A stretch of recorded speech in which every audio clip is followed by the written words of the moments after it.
सदमृत ज्ञान लेकर ज्ञान का है, जिसने ना उपयोग किया उसको लाभ मिला ना कोई, ना उसने आनंद लिया।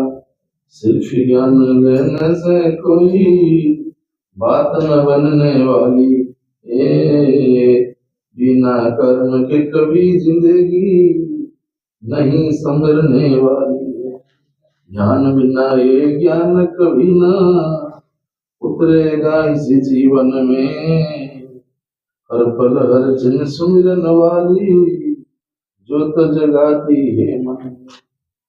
गुरु ज्ञान से निरंकार को जाना है पहचाना है, इससे की हो जाना है, असल में उसको पाना है।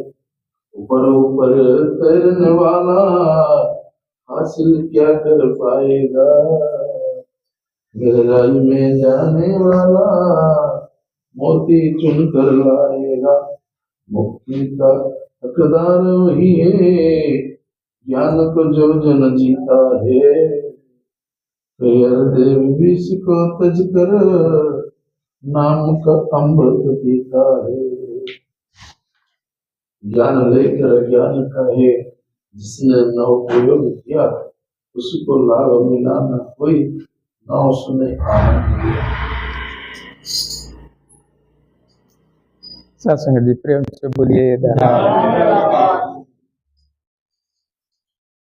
सज्जन मंडळी,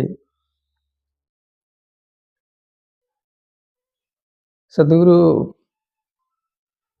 सतगुरु विरल संसार पाई विरल एथिपाई सतगुरु को पाइबा बहुत कष्ट। सतगुरु को पाइबा बहुत कष्ट। सतगुरुंकर दर्शन हवा, सतगुरुंकर भाव को हृदय ग्रहण करना, यहाँ ही गुरु पाइबा। सतगुरु पाइबा अर्थ हो सतगुरु भाव को हृदय बसई ना, यहाँ बहुत कष्ट। गुरु तो एमती संसार बुलूं, गुरु संसार बुलूं, सब घर घर बुलूं, घर घर गुरु बुलूं। दासर मन पड़ुची 82-83 मसीह बोधे प्रथम थर पर सतगुरु हरदेव सिंह जी ओडिशा आसते, लगातार 2 वर्ष रे थरे 3 वर्ष रे थरे वर्ष को नेक्स्ट ईयर एमती लगातार आसुले। 8 भी बाबाजी 2 थर आसते। घर घर बुली, तो कम बुली, किंतु दास देखी बालेश्वर रे, बांकी रे, कटक तो जाणिक कटक बहुत घर बुली, दास घर को थे आसते। दास कह अर्थ हो गुरु घर घर बुलंदी, किंतु गुरु को घरे किए बसई पारे, निज घरे गुरु किए बसई पारुची। प्राय जगह जो जो गुरु जाए से जगह सत्संग ना, सत्संग जुड़ी गला बंद हो। जो महात्मा ने से गुरु पछरे खूब धाऊले दौड़ सी अच्छा पढ़ी जाना अच्छा, किंतु सत्संग बंद हो। कौ गुरु को पाइले सी कौ प्रकार गुरु को हृदय बसई पारे। महात्मा बड़ा सुंदर कथा बुनुजी कहले ना, बुनुजी कहले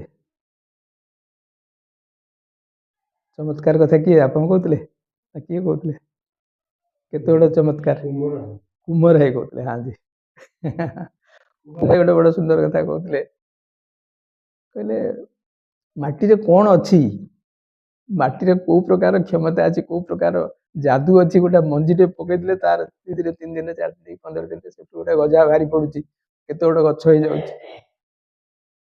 शाशु दास खाली माटी रे नहीं, से मंजी भितर भी कौन अच्छी। खाली माटीर जादू तो केते गछ करता ना, मंजी भी जरूरी अच्छी। कथा हूँ ज्ञान तो मंजी सदृश, ज्ञान हूँ मंजी भली। मंजी को लेकिन माटी पकेले कि पकेट पुरेक रखिले, सी तो गुरुत्वपूर्ण। ज्ञान नहीं, ज्ञान गुरु मत ज्ञान दे, ज्ञान बुझी मुझे कहीपर किए मत पचारे कहूँ ये निराकार सब आड़े अच्छा। ନିରାକାର ପ୍ରଭୁ ସତ୍ୟ, ଇଏ ଅନନ୍ତ, ଇଏ ଅଜନ୍ମା, କେତେ କଥା ମୁଁ କହୁଛି,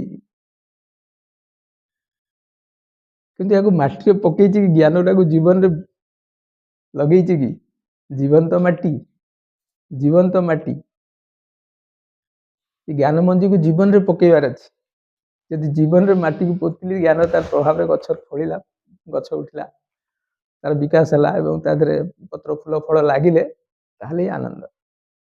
ଏସବୁ କ'ଣ? ଜ୍ଞାନକୁ ଜୀବନରେ ପକେଇବାର ଅର୍ଥ କ'ଣ? ଜ୍ଞାନକୁ ଜୀବନରେ ପକେଇବାର ଅର୍ଥ ହେଉଛି ଜୀବନର ପ୍ରତି ପାହାଚରେ ପ୍ରଭୁଙ୍କୁ ଅନୁଭବ କରିବା, ପ୍ରଭୁଙ୍କର ସ୍ମୃତିକୁ ନେଇ, ପ୍ରଭୁଙ୍କର ଭାବକୁ ନେଇ ଜୀବନର ପ୍ରତ୍ୟେକ ସମସ୍ୟାକୁ ସାମ୍ନା କରିବା। ପାରିବାରିକ ଜୀବନ ହଉ, ସାମାଜିକ ଜୀବନ ହଉ, ରାଜନୈତିକ ଜୀବନ ହଉ, ଅର୍ଥନୈତିକ, ଯେଉଁ ପ୍ରକାର ବ୍ୟବସ୍ଥା ଅଛି। ଏଇଠି ବସି ଭାବୁଥିଲା ଯେ ମଣିଷ ପାଇଁ ତ ଗୋଟେ ସମାଜ ଜରୁରୀ, ମଣିଷ ଗୋଟେ ସାମାଜିକ ପ୍ରାଣୀ, ମଣିଷ ପାଇଁ ଗୋଟେ ସମାଜ ଜରୁରୀ। କିନ୍ତୁ ଆଜି ସମାଜ କାହିଁ? ମଣିଷ ଅଛି କିନ୍ତୁ ସମାଜ ନାହିଁ। ଆପଣଙ୍କୁ ନା କୋଉଠି ଗୋଟେ ବସିବାକୁ କିଛି ସମୟ ଭଲ ଲାଗୁଛି, କାହା ସାଙ୍ଗରେ କଥା ହେଲେ ମଧ୍ୟ ଆପଣଙ୍କୁ ଅଡୁଆ ଅଡୁଆ ଲାଗୁଛି। କାହିଁକି? କଥାଟା ଗୋଟେ ସକାରାତ୍ମକ ଚିନ୍ତାର କଥା ନାହିଁ ଆଜିକାଲି। ଆଜି ସବୁ ଇଏ ତା ବିରୁଦ୍ଧରେ, ସେ ତା ବିରୁଦ୍ଧରେ, କିଏ କୋଉଠି କ'ଣ ହେଲା, କୋଉଠି ଲଢ଼େଇ ହେଲା, କୋଉଠି ମରାମରି ହେଲେ, କିଏ କାହା ଘରେ ବଦମାସି କଲା, କେତେ ପ୍ରକାର ଆଲୋଚନାଟା ଏଇ ଢଙ୍ଗରେ ହଉଛି ସମାଜରେ। ଆଜି ଇଏ କୋଉ ସମାଜ?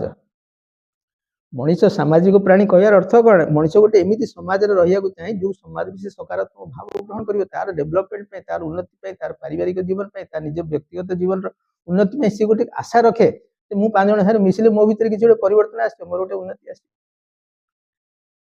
କିନ୍ତୁ ଆଜି ତ ସମାଜର ଗତି ବଦଳିଛି, ସମାଜର ସ୍ଥିତି ବଦଳିଛି, ସମାଜର ଭାବ ବଦଳିଛି।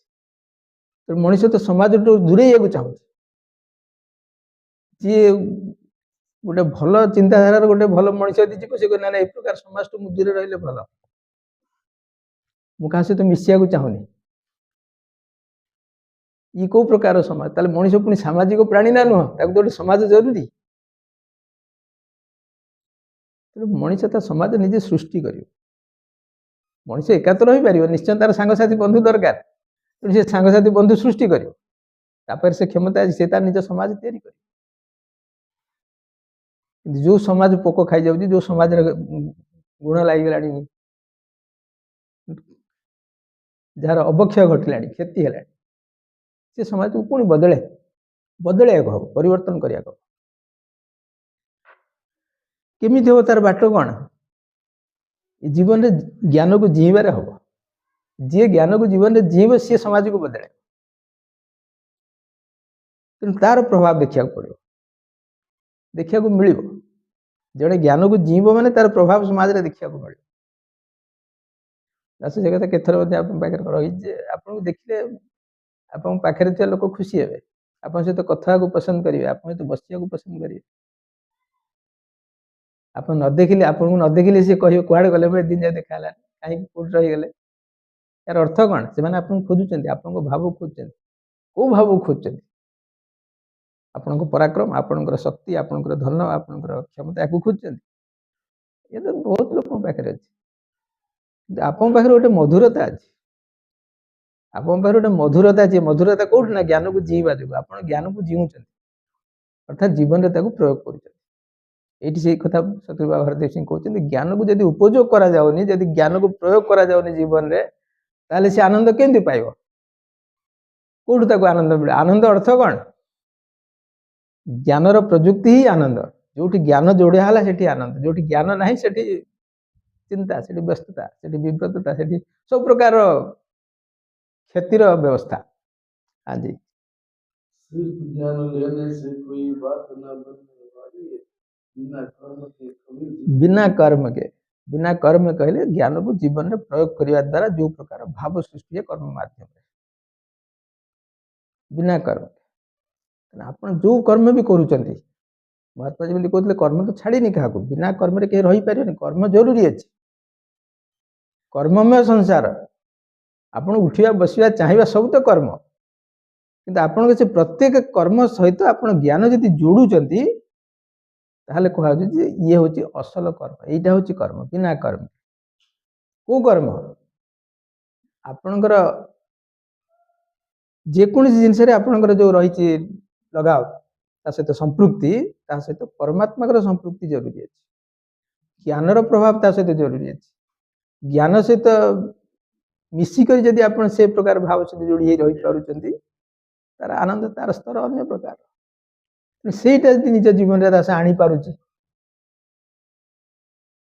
କୋଉ ପ୍ରକାର କର୍ମ ପୁଣି ସେ କୋଉ ପ୍ରକାର କର୍ମ ସବୁ ପ୍ରକାର ଯୋଉ ଉଠୁଛନ୍ତି ବସୁଛନ୍ତି କାହା ସହିତ କଥା ହଉଛନ୍ତି କୋଉ କାମ ବ୍ୟବସାୟ କରୁଛନ୍ତି କୋଉଠି କିଛି ବି କରୁଛନ୍ତି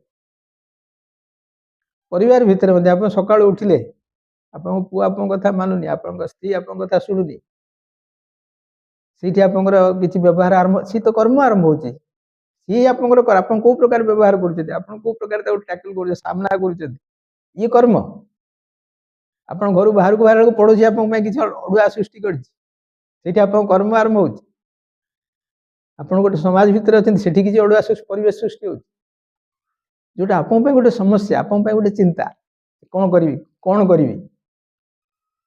କଣ କରିବି କହିଲେ ଆପଣ ସେ କର୍ମ କଥା ଚିନ୍ତା କୋଉ କାମଟା କରିବି କଣ କର୍ମ କରିବି ତେଣୁ ସିଏ କର୍ମ ସହିତ ଅଯୋଡ଼ି ହେବା ଜରୁରୀ ଅଛି ହଉଛି ପ୍ରଭୁଙ୍କର ଜ୍ଞାନ ଯଦି ପ୍ରଭୁଙ୍କ ଜ୍ଞାନ ସହିତ କର୍ମ ଯୋଡ଼ି ହେଲା ଆପଣ ସେଇ ଭାବରେ ସେଠି ସାମ୍ନା କଲେ କଥା ହେଲେ ବ୍ୟବହାର କଲେ ସେ କର୍ମକୁ ଯୋଡ଼ିବାର ଅର୍ଥ ହଉଛି ପୁଣି ସେ ମୂଳ କଥା ଯେ ଆପଣଙ୍କ ଭିତରେ ମଧୁରତା ଅଛି ଆପଣ ମଧୁରତାକୁ ଛାଡୁନାହାନ୍ତି ଆପଣ ଭିତରର ମଧୁରତାକୁ ଛାଡୁନାହାନ୍ତି ଆପଣଙ୍କ ଭିତରେ କଟୁକ୍ତି ନାହିଁ କଟୁ ଭାବ ନାହିଁ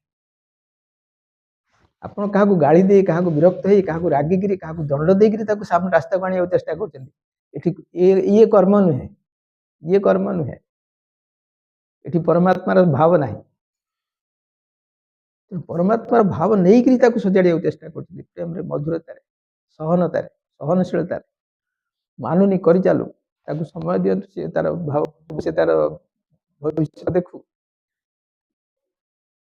ଆପଣ ଉପଦେଶ ଦଉଛନ୍ତି ଆପଣ ବୁଝାଉଛନ୍ତି ଯେ ଏ କଥାର ଭବିଷ୍ୟତ ଏଇଆ ହବ ମଧୁରତାରେ ଆପଣ କହୁଛନ୍ତି ଛାଡ଼ି ଦିଅନ୍ତୁ ବିରକ୍ତ ହେଇକିରି ତାକୁ ରାସ୍ତାକୁ ଆଣିବା ଅପେକ୍ଷା ପ୍ରେମରେ ତାକୁ ଭୁଲ ରାସ୍ତାକୁ ଚାଲିବାକୁ ଛାଡ଼ିଯିବା ବୋଧେ ଆହୁରି ଲାଭଦାୟକ ସମୟ ତାକୁ ସଜାଡ଼ି ନେବ ପୁଣି ବାଟକୁ କାଢ଼ି ସିଏ ନିଜେ ବୁଝିଯିବ ଚାଲେ ଏଇ କାମ କରିବା ଦ୍ୱାରା ମୋର ଏଇଆ ହେଲା ମତେ ଏଇଆ କୁହାଯାଉଥିଲା ନିଜର କଣ ହବ ନ ହବ କିଏ ବୁଝିବ ନ ବୁଝିବ ବି କାହା ହାତରେ ନାହିଁ କିଏ ରାସ୍ତାକୁ ଆସିବ ନ ଆସିବ କାହା ହାତରେ ନାହିଁ କିନ୍ତୁ ନିଜକୁ ପ୍ରଭୁଙ୍କ ସହିତ ଯୋଡ଼ିବାଟା ନିଜ ହାତରେ ଆପଣଙ୍କ ହାତରେ କଣ ଅଛି ଆପଣ ସେଟା କରିବେ ମୋ ହାତରେ କଣ ଅଛି ମୋ ହାତରେ ଅଛି ପ୍ରଭୁଙ୍କୁ ପ୍ରାର୍ଥନା କରିବା ମୋ ହାତରେ ନାହିଁ ଭାଗ୍ୟ ତିଆରି କରିବା ମୋ ହାତରେ ନାହିଁ ମୋର ଭାଗ୍ୟ ରେଖାକୁ ବଦଳେଇ ଦେବା ମୋ ହାତରେ ନାହିଁ କିନ୍ତୁ ମୋ ହାତରେ ଅଛି ପ୍ରଭୁଙ୍କୁ ପ୍ରାର୍ଥନା କରିବା ପ୍ରଭୁଙ୍କ ପାଖରେ ବାରମ୍ବାର କହିବା ପ୍ରଭୁ ମୋତେ କ୍ଷମା କର ଇଏ ମୋ ହାତରେ ଅଛି ତେଣୁ ମୋ ହାତରେ ଯାହା ଅଛି ମୁଁ ସେଟା କରିବି ତେଣୁ ଏଇଟା ହଉଛି କର୍ମ ଜୀଇଁବା ଇଏ ହଉଛି ଜ୍ଞାନକୁ ଜୀଇଁବା କିନ୍ତୁ ଇଏ ଭାବରେ ସବୁ ସମୟରେ ରହିବା ନା ସାଧନା ସହଜ ନୁହେଁ କହିବା ପାଇଁ ବର୍ତ୍ତମାନ ବଡ଼ ସହଜ ଲାଗୁଛି ଶୁଣିବା ପାଇଁ ସହଜ ଲାଗୁଛି ଜୀବନ କ୍ଷେତ୍ରରେ ପ୍ରୟୋଗ କ୍ଷେତ୍ରରେ କଥା ଆସୁଛି ସେତେବେଳେ ମହାତ୍ମା ଯେମିତି ସେ ରସୋଦା ଗୀତରୁ ଶେଷ ଧାଡ଼ିରେ ଲେଖୁଥିଲେ ତୋ ସାଙ୍ଗରେ ସିନା ମୁଁ କହୁଛି ଅନବରତ ଅଛି ବୋଲି କେବଳ ମୋ ସାଙ୍ଗରେ ମୁଁ ଅନବରତ ଅଛି ତାହେଲେ ମୋ ଭାବଟା ସବୁବେଳେ ମୋ ଭିତରେ ଚାଲିଛି ମୁଁ କିଛି କରି ଦେଖେଇଦେବି କାହିଁକି ତୁ ଶୁଣିବୁନି ମତେ ଅପମାନ ଲାଗିଲା ମୋର କଥା ନ ରହିଲେ ମତେ ଅଡୁଆ ଲାଗୁଛି ଏ ଦେହ ଦେଖିବାକୁ ମତେ ଭଲ ଲାଗୁନି ଘର ଭିତରେ ଏମିତି ଚାଲିବ ମୁଁ ସିନା କିଛି କହୁନି କିନ୍ତୁ ଏସବୁ ଚାଲିଲେ ମତେ କଣ ଭଲ ଲାଗୁଛି ମତେ ଭଲ ଲାଗୁନି ଘରେ ମୁଁ ରାଗିକିରି କାହାକୁ କହୁନି କାହିଁକି ମୁଁ ମଧୁରତା ଛାଡ଼ିବିନି ମତେ କୁହାହେଲା ତୁ ମଧୁରତା ଛାଡ଼ିବୁନି ତେଣୁ ମୁଁ ମଧୁରତା ଛାଡ଼ୁନି କାହାକୁ କିଛି କହୁନି କିନ୍ତୁ ମୁଁ ଦେଖୁଛି ଏଗୁଡ଼ା ସବୁ ମୋ କଥା ଅନୁସାରେ ଚାଲୁ ହଉଛି ମୁଁ ଯାହା ଭାବୁଛି ସେଇ ଅନୁସାରେ ମତେ କଣ ଲାଗୁଛି ମତେ ବିରକ୍ତ ଲାଗୁଛି ମୋ ଭିତରେ ଟେନସନ ଆସୁଛି ଇଏ କୋଉ ଜିଇଁବା ହେଲା ମୁଁ କହୁନି ସିନା କିନ୍ତୁ ନ କହି ମଧ୍ୟ ପରୋକ୍ଷରେ କହୁଛି ଯୋଉଗୁଡାକ ଠିକ ଲାଗୁଛି ମତେ ଭଲ ଲାଗୁଛି ତା ଯୋଗୁ କଣ ମୋର ଚାପ ପଡିବ ମୋର ବେମାରୀ ପଡିବ ମୋର ରୋଗ ଆଉ କାହାର କିଛି ହଉନ ମୋର କ୍ଷତି ବେଶୀ ତେଣୁ ନିଜକୁ ସୁଧାରିବା ପାଇଁ ଜ୍ଞାନରେ ଜୀଇଁବାକୁ ହବ ଜ୍ଞାନରେ ଛିଡା ହବାକୁ ପଡିବ ଜ୍ଞାନକୁ ପ୍ରୟୋଗ କରିବା ପ୍ରତି ମୁହୂର୍ତ୍ତରେ ଆନନ୍ଦ ରହିବାକୁ ଆଜି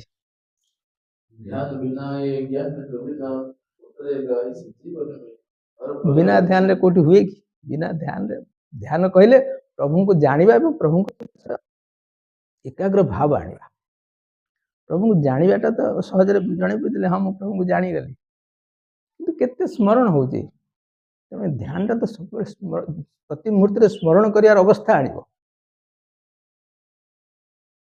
ଜ୍ଞାନରେ ଯିଏ ଜୀଇଁଲା ସେ ପ୍ରତି ମୁହୂର୍ତ୍ତରେ ସ୍ମରଣ ସହିତ ଯୋଡ଼ି ହେଲା ज्ञान जीवार अर्थ तो यहाँ जड़े ज्ञान जीवुची अर्थ कौन प्रतिमुहूर्त स्मरण सहित प्रभु सहित जोड़ी होकर प्रभु स्मरण रे ये भाव सृष्टि ये भाव ही ताको जीवन रे आगु बढ़े नब। हाँ जी गुरु ज्ञान से निरंकार को जाना है पहचाना है इससे क्यों जाना है प्रभु सहित मिसिकी रही गुरु को कृपा ना ये भाव मिले नहीं गुरु को कृपा ना ये भाव मिले नहीं कथा बहुत मिले कथा मिले शब्द मिले बाकी तर्क मिले बुझे क्या तर्क बहुत मो पाखे अच्छे क्या कौ प्रकार बुझे हम कि निजक बुझे कि पारिया निजक बुझेटा तो आग प्रथम जरूरी निजक बुझा तो मन कहीं उद्वेलित हो तो मन कहीं दोहलु तो मन कहीं स्थिर रोनी तो मन कहीं 5 प्रकार स्थिति सृष्टि हो ये कथा को बुझेवाटा हूँ तो असल मनती यहीटा ही तो हूँ उद्देश्य जीवन तेणु बिना गुरु को कृपार ये हुए तेणु गुरु कृपा अर्थ कौन गुरु कृपार अर्थ हूँ गुरु पाखे निजक समर्पा ये हूँ गुरु कृपा नुह गुरु हाथ टेकिदे मुंडे हाथ थोदे गुरु पाखे दौड़े गुरु मुंडिया मारदे गुरु कृपा है गुरु कृपा पाखे निजक समर्पित करना जी गुरु पाखे समर्पित है सतगुरु मुझे आपन को भगवान बोली मानुची आपन ईश्वर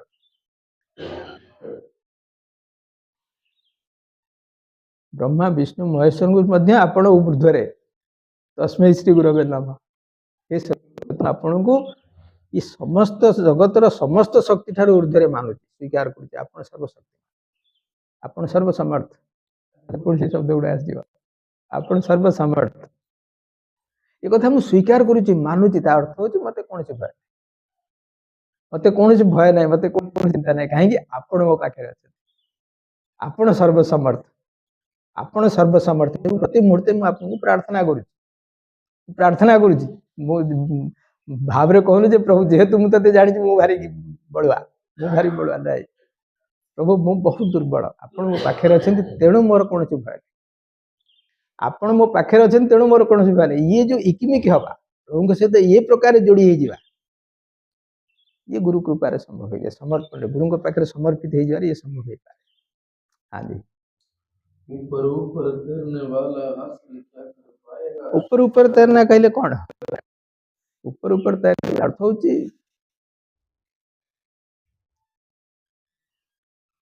ईश्वर को गुरुत्व न दवा बुझीगले ईश्वर सर्वव्यापी ईश्वर सर्वशक्तिमान कहूचे समस्त ठाकुर छड़ा कौन अच्छे दुनिया ईश्वर की इच्छा बिना कौन दुनिया किसी हो ईश्वर की इच्छा बिना किसी होना ये कथा कहूचे बुझौचे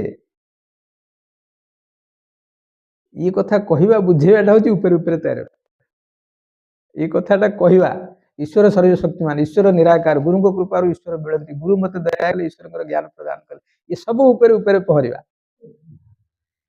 भितर को पशियाटा केतले भितर को पशिया हूँ निजक बुझेवा निज उपर लागू करेगा तू मानुचु जदि तार प्रतिफलन जरूरी अच्छे आपण खरा को जाउचंती आपण कहे मो खरारे बुलुची कि मत गरम लगुनि अर्थ कौन दीटार गोटाए कथा आपण खरारे नहांती कि खरा क्या कहते आप जानी ना आप शुणी खरा को गले गरम लगे आपण टाण खरारे बुलिबे आपन को गरम लगे देहरु झाल बोइबे आप शुणी तेना आपण से कथा को प्रयोग करी कहते मु खरारे बुलुची कि मत कहीं गरम तो लगे कौ कथाटा तथ्य भूल नुह ग्रंथ भूल नुहे गुरुंकर वाक्य भूल नुहे भूल तो भीतर तू ताको प्रयोग करना तू ऊपर कहूचु कथा को धर नहीं शब्द भितर अच्छे प्रयोग करदे कौन हो प्रयोग करदे आप शांत हो प्रयोग करदे आप शीतल हो आप ज्ञान को जो प्रयोग करदे आप शीतल हो शांत हो ये ज्ञान प्रभाव ये जी भितर को जीव या निश्चय अनुभव कर कहते जी भितर को बुड़ सी मोती आण अर्थ जीवन मूल्य देदेव हीरा जन्म ना ये बहुमूल्य जन्म आपड़ के कुमार जी कहते जिते आप ध्यान रे आसिले तो हस लगे खुशी लगे ये गभीरतार भाव आप ध्यान कले आप गभीरता को बुड़े सब समय तो गोटे गोटे समय आप बुढ़ा लगाऊँ आप डुबन ज्ञान नहीं कौन खाली रही कि ऊपर जी ज्ञान नहीं सत्संग करुच्ची महापुरुष सहित मिशुची सेवा करुच्ची गोटे गोटे समय तो तार भाव नीता को बुड़ेब महात्मा से प्रकार भाव में आसिले मन मन कहते लोक मत पागल कहे जी पाखे थी कौन मन मन हसुचु कौन है पचार जड़े किए कौन पचारे कथा कथा आप कौन कौ प्रकार स्थित में पहुंचले आप लेयर कौटी पहुंचीगला आप स्तर कौन ये ज्ञान प्रजुक्ति प्रयोग तो ये भाव के सतगुरु प्रदान कर बड़ा सुंदर ढंग ये पंक्ति बहुत मूल्यवान पंक्ति जीवन को सजाड़ा प्रत्येक शब्द प्रत्येक पद सतगुरु बाबाजी बाबा हरदेव सिंह प्रत्येक वाणी आत्मसुधार आत्ममंथन भर्ती कर दे व्यवस्था को शब्द सब आत्ममंथन करने बाध्य कर दे तू बुझ निज को छाड़ निज को ठिया करे हाँ जी मुक्ति का हकदार वही है ज्ञान का चुनता है कई अपने विष को दसकर मान का नाम का अमृत देता है शास्त्रत कहते संसारी विषवृक्ष सदृश गुरु अमृत खान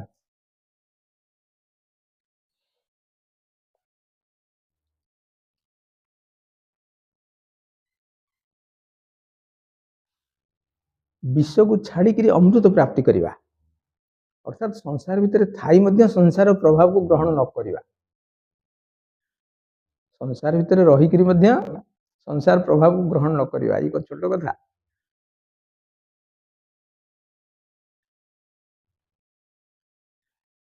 संसार प्रभाव ग्रहण करे किए संसार प्रभाव ग्रहण शरीर करे मन करे किए गाड़ी देला किए कौन कहला शरीर खंडिया हो जाए मन क्षत विक्षत हो जाए मन खंडिया हो जाए मन तार रिएक्शन करे प्रतिफल देखाए तू कहीं गाड़ी देलु तू किए मत कहवाई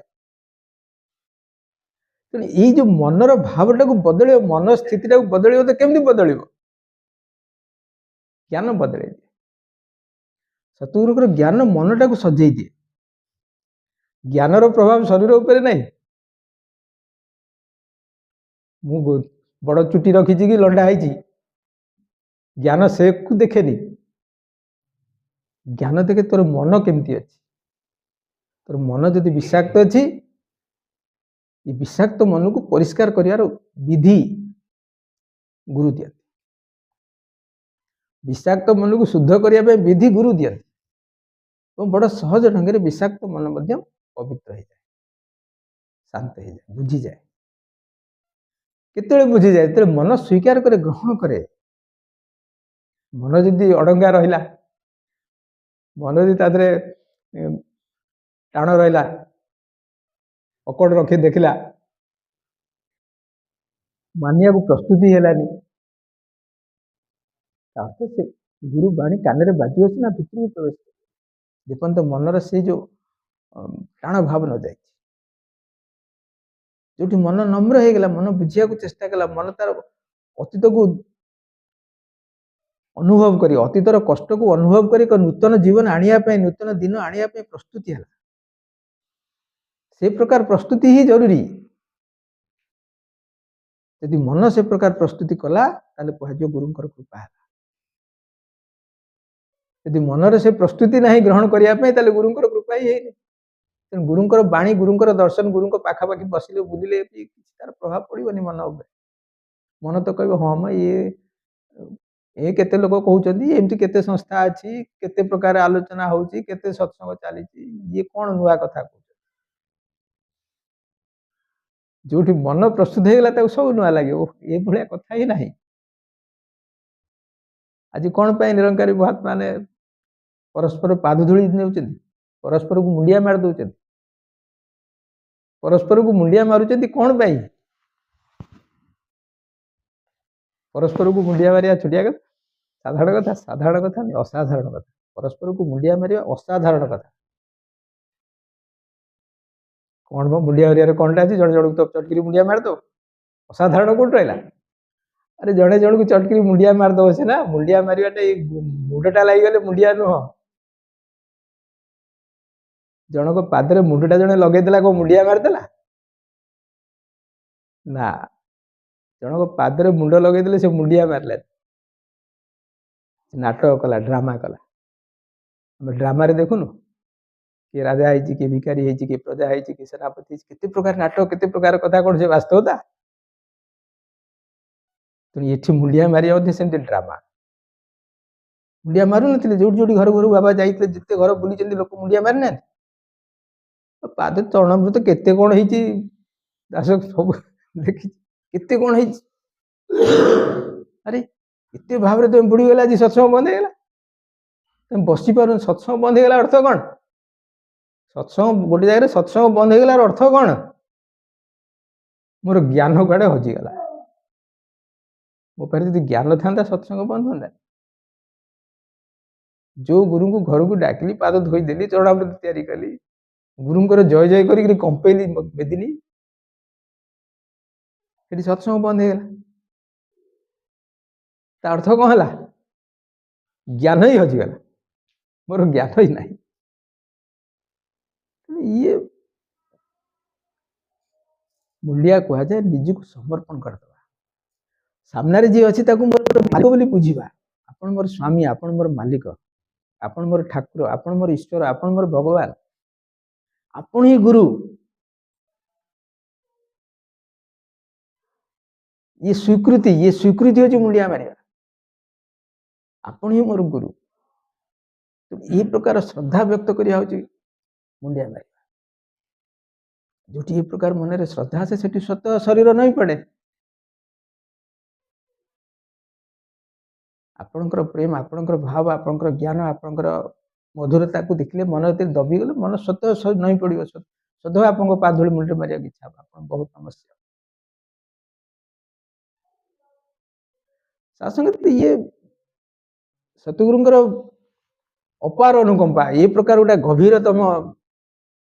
ଗଭୀରତମ ସମୁଦ୍ରର ନିମ୍ନ ଦେଶରେ ଥିବା ଯେତେ ପ୍ରକାର ବହୁମୂଲ୍ୟ ଜିନିଷ ସେ ଆପଣଙ୍କ ପାଖରେ ରଖିଛନ୍ତି, ପ୍ରସ୍ତୁତ କରି ରଖିଛନ୍ତି। ଆପଣ ବୁଡ଼ନ୍ତୁ ଆଉ ତାକୁ ନିଅନ୍ତୁ, ଆନନ୍ଦ ନିଅନ୍ତୁ। ଇଏ ସୌଭାଗ୍ୟ ଦେଇଛନ୍ତି। ତା ସହିତ ନିଜେ ବେଳେ ବେଳେ ଭାବେ ଯେ କଣ ଯୋଗ୍ୟତା ଦେଖି ସତଗୁରୁ ଏ ପ୍ରକାର ଆନନ୍ଦ ଦେଇଦେଲେ। ଯୋଗ୍ୟତା ଦେଖିକିରି ଦିଆଯାଏ। କେବଳ ତୋର ମନର ନମ୍ରତା, ତୁ ଗ୍ରହଣ କରିବାକୁ ରାଜି ହେଲୁ, ତୋତେ ଦିଆଗଲା। ତୋର ଯୋଗ୍ୟତା କିଛି ଥିଲା, ତୁ ପାଇଲୁ ନା। ଗୁରୁଙ୍କର କୃପା ହେଇଗଲା ଏଇ ପ୍ରକାରେ, ତୁ ନଇଁ ପଡିଲୁ, ତୁ ମୁଣ୍ଡ ନୁଆଇ ଦେଲୁ, ଗୁରୁଙ୍କୁ ସ୍ୱୀକାର କରିବାକୁ ରାଜି ହେଲୁ, ତେଣୁ ଗୁରୁ କୃପା। ବାକି ଆଉ କିଛି ଯୋଗ୍ୟତା ନାହିଁ, ଏଇଟା ହଉଛି ବଡ ଯୋଗ୍ୟତା। ତୁ ମୁଣ୍ଡ ନୁଆଇଲୁ, ତୁ ସ୍ୱୀକାର କଲୁ, ତୁ ଗ୍ରହଣ କଲୁ। ନହେଲେ ଇଏ ବିରଳ ବସ୍ତୁ, ଇଏ ବିରଳ ଅବଦାନ, ଅତି ବିରଳ। କହୁଛନ୍ତି ନାନକ କୋଟନ ମେ କଉ, କୋଟି କୋଟି ସଂଖ୍ୟାରେ ଜନତା ଅଛନ୍ତି, କୋଟି କୋଟି ସଂଖ୍ୟାରେ ଲୋକ ଅଛନ୍ତି, କିନ୍ତୁ ମହାପୁରୁଷ କିଏ? କିଏ ମହାତ୍ମା? କୋଟନ ମେ କଉ, କେହି କୋଟିକିରେ ଗୋଟାଏ, କେହି ଜଣେ ଇଏ ଗୁରୁଙ୍କର ଭାବକୁ ଧରୁଛି ଜୀବନରେ ଏବଂ ତାକୁ ଜୀବନରେ ପ୍ରୟୋଗ କରି ସେ ଆନନ୍ଦରେ ମସ୍ତ ରହୁଛି। ସେ ଆନନ୍ଦରେ ମସ୍ତ ରହୁଛି। ଇଏ ଭାବ ସେଇ ପ୍ରକାର ଅଛି। ଯିଏ ମଧ୍ୟ ପରମାତ୍ମାକୁ ଜାଣିକିରି ଆ ସହିତ ମିଶି ଯାଉଛି, ଯିଏ ମଧ୍ୟ ଆ ସହିତ ମିଶି ଯାଉଛି, ଆ ସହିତ ନିଜ ଜୀବନରେ ପ୍ରୟୋଗ କରିନେଉଛି। ଜୀବନରେ ୟାକୁ ପ୍ରୟୋଗ କରିବା, ମଞ୍ଜିକୁ ମାଟିରେ ପକେଇବା। ମଞ୍ଜିକୁ ମାଟିରେ ପକେଇବା ଅର୍ଥ ଜୀବନରେ ଜ୍ଞାନକୁ ପ୍ରୟୋଗ କରିବା। ଜ୍ଞାନକୁ ଜୀବନରେ ପ୍ରୟୋଗ କଲେ ଜୀବନରେ କୌଣସି ଦୁଃଖ ରହେନି, କୌଣସି ଚିନ୍ତା ରହେନି, କୌଣସି ପ୍ରକାରର ଆଗ ପଛର ଭାବନା, ଆଗକୁ କଣ ଘଟିବ, ମୋ କାମ ହବ କି ହବନି, ମୋର ଇଚ୍ଛା ପୂରଣ ହବ କି ହବନି, ଏ କଥା କିଛି ରହେନି। ସବୁ ସମାପ୍ତ ହେଇଯାଏ, ଯେତେବେଳେ ଜଣେ ଏ ଜ୍ଞାନକୁ ଜୀବନରେ ଜିଏ। ସେ ହିଁ କେବଳ ବିଷମୟ ସଂସାର ଭିତରୁ ଆନନ୍ଦକୁ ସଂଗ୍ରହ କରେ, ସେ ଅମୃତ ସଂଗ୍ରହ କରେ, ଜୀବନ ପୂର୍ଣ୍ଣ ହେଇଯାଏ। ଏ ପ୍ରକାର ଜୀବନ ନଉଥିବା ଆତ୍ମା ବାରମ୍ବାର ବନ୍ଦନୀୟ, ବାରମ୍ବାର ନମସ୍ତେ। ବଡ ଭାଗ୍ୟ ଆପଣଙ୍କର ଦର୍ଶନ କରିବା, ବଡ ଆପଣଙ୍କର ଗହଣରେ ରହିବା, ଆପଣଙ୍କ ଜୀବନକୁ ପାଖରୁ ଦେଖିବା, ଇଏ ବଡ ସୌଭାଗ୍ୟ। ଧନ୍ୟବାଦ ଗୁରୁ, ଧନ୍ୟ ଆପଣଙ୍କର ଏ ବ୍ୟବସ୍ଥା ଯାହା ସମସ୍ତଙ୍କୁ ସଂସାର କଲ୍ୟାଣ କରିବା ରାସ୍ତା କରୁଛି। ତା ସଙ୍ଗେ ପ୍ୟାର ସେ ବୁଲିए। धन्यवाद।